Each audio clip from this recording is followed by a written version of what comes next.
Estimados amigos, muchas gracias por su visita a nuestra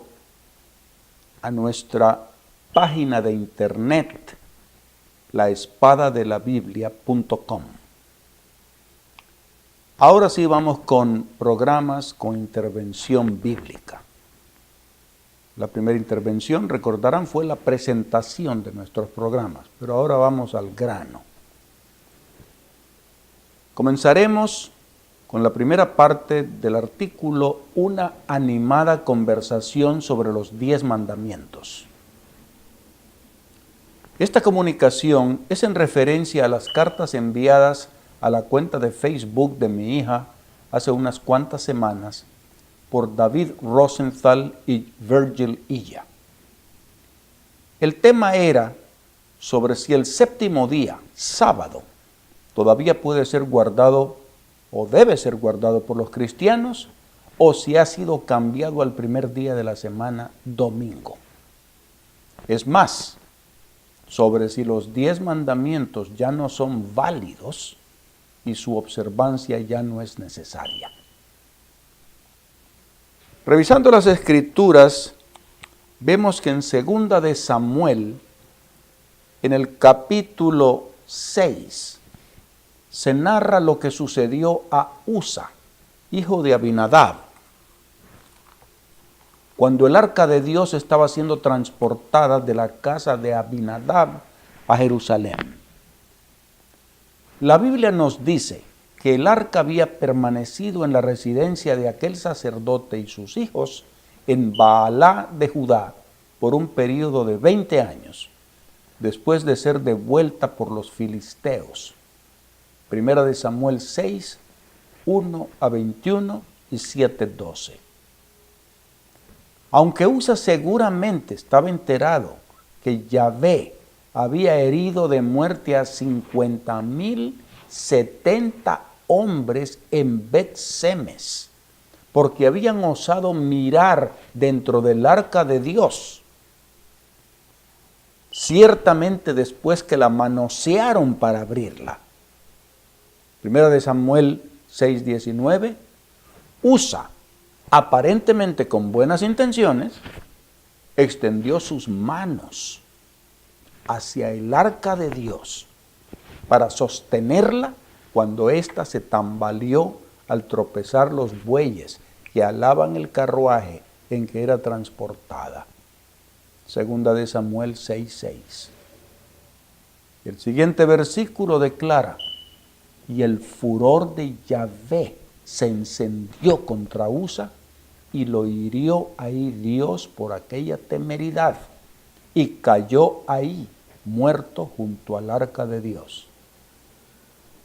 La Biblia dice que el rey David se enojó y se entristeció porque Yahvé había herido de muerte a Usa.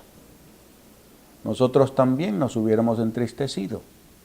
Sin embargo, el arca de Dios, sobre la cual era invocado el nombre de Yahvé de los ejércitos, que mora entre los querubines, segunda de Samuel 6:1, no debía ser tocada por nadie, con la posible excepción del sumo sacerdote una vez al año y no antes de ofrecer sacrificios por sus propios pecados y por los del pueblo. En conclusión, y como una categórica lección, vemos que el Señor exigía absoluta obediencia del mundo antiguo y Él demanda esa misma obediencia hoy. El infortunado Usa se acostumbró a tener aquel aparato en su casa por 20 años. Si él no lo irrespetó, por lo menos él no recordó quién moraba ahí. El pobre pagó muy caro su olvido. Yo no puedo concebir la idea que haya predicadores modernos que de la misma manera hayan olvidado la majestad de Dios, la majestad de nuestro Señor, y sin temor alguno, y sin siquiera titubear, adulteran las Sagradas Escrituras. Una pregunta válida.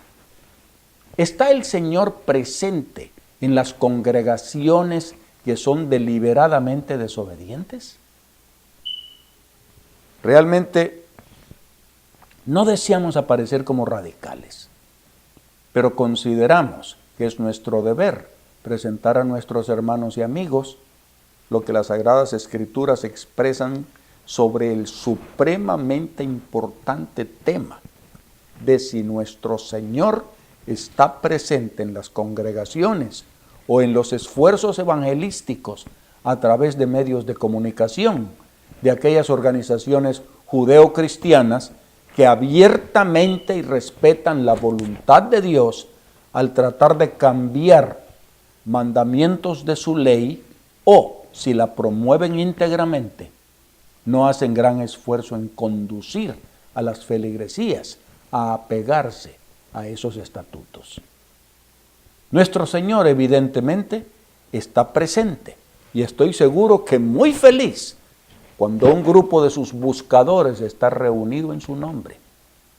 Mateo 18:20 dice, porque donde están 2 o 3 congregados en mi nombre, ahí estoy yo en medio de ellos. Qué alegría le produce a nuestro Señor.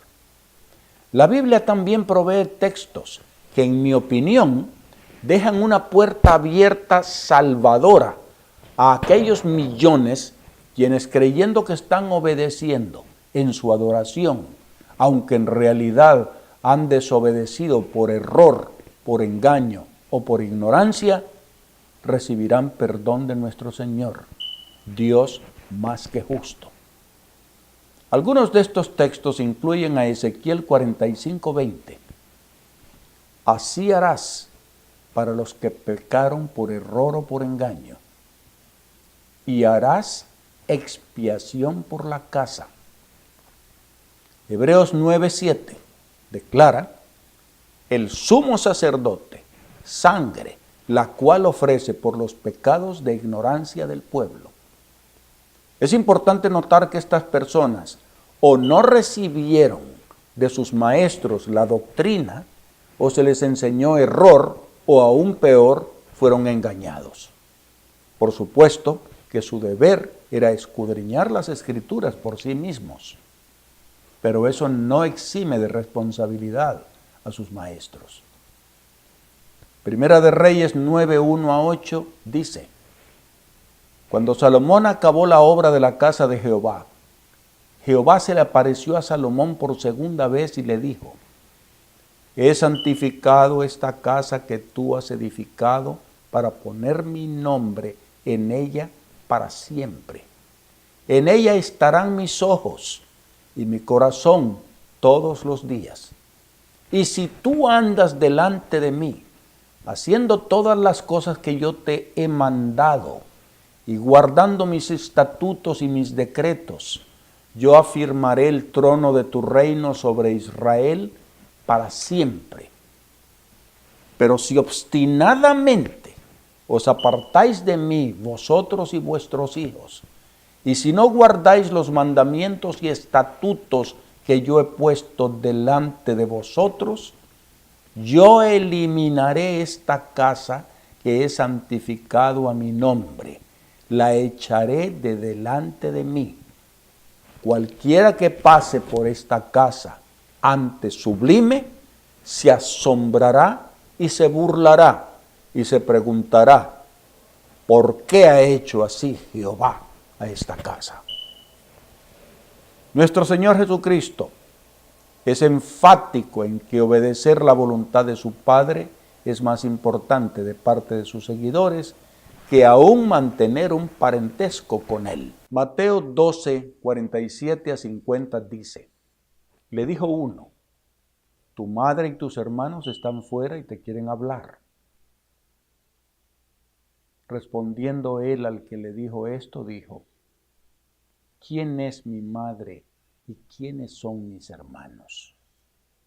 Y extendiendo su mano hacia sus discípulos, dijo, estos son mi madre y mis hermanos, pues todo aquel que hace la voluntad de mi Padre que está en los cielos. Ese es mi hermano, mi hermana y mi madre. Primera de Timoteo 3, 14 y 15 describe la casa de Dios, entre comillas, que es la iglesia del Dios viviente, columna y defensa de la verdad.